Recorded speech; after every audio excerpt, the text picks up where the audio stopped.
The 30th day of the 7th month of the year 2016 marks a day of great importance. Allow me to paint you a scene. Half a century ago to this very day, a nation did unite. As Geoff Hurst goals soared past the crops, our country did delight, apart from one unlucky couple who might have been enraged, as through a most inconvenient turn of events they were otherwise engaged.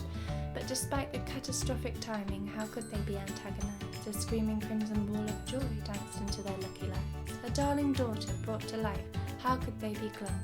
Who'd grown to the most stupendous lass, none other than my mum. As years went by, from 66 flaps and locks turned almost raven, she went from shy, angelic little girl to teenager misbehaving. Not quite the model student, she would make poor Nonny frown. I saw your Jane off school today, smoking fags in town. And though grades not quite reflecting it, she was sharp as tack. They argued with her sister till together their heads did whack. And though good at crunching numbers, elsewhere lay her heart. So after some questionable haircuts, she flew into the world of art. Sewing, knitting, crafting, she could do it in her sleep, and with such ease and skill across her canvas painted sweep.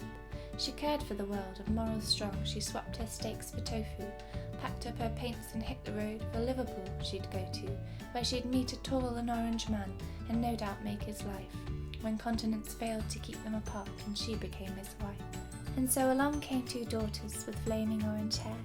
To one she passed her dancing hips, the other her artistic flair. And I know I might be programmed to be biologically biased, but in the ranks of best mama, my mum scores the highest. She knew always when to hold our hand, or leave us be, or kiss us. Our hairdos were the playground's best, lunches varied and nutritious. Can you get your mum to do my hair? Oh please, oh go on, can you? She'd convert carnivorous friends aplenty to her lush lentil lasagna. Undertaking every task with that famous Jane finesse, and even risking prom-time strops as she crafted me my dress. She'd crochet woolen booties for us, knit us winter sweaters. Still most tasks I do, I think Mum would have done that better. Our friends were always jealous, she was fun and full of talent. But it's as I've grown older my true looks become apparent. How many of my tears she's dried, the horrors made okay. The times we've danced around the kitchen to poor Toto's dismay.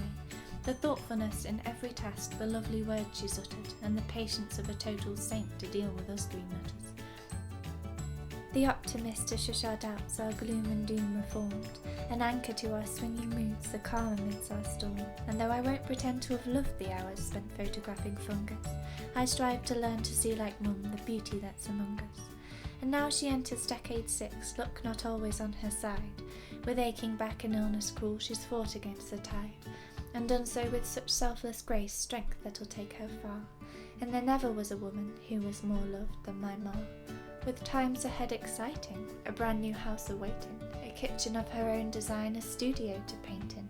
Her autumn years await with her savvy head to guide her, and whatever life might deal her, we are all there right beside her. So pop the bubbles, cheer, bring out the cake for my best chum, and with all the love in all the world, happy birthday, Mum.